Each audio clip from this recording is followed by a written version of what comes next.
जी आमच्या काय चुकली आमची मोबाईल विसरले. अरे तुमच्या पोराला भेटायला आलो आम्ही पण तुमच्या पोराचा मोबाईलवरच खेळते. पाकिट बाईचं भाकरी झाली तरी तुमच्या मोबाईलवरच डोकं आहे.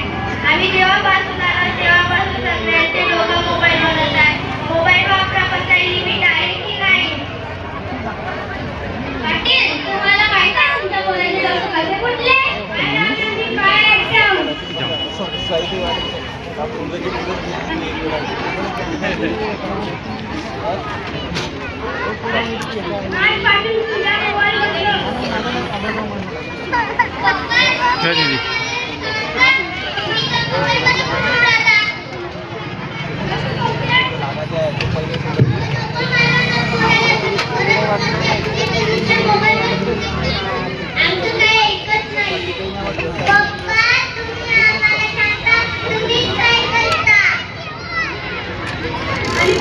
तुझ्या पण मोबाईल बंद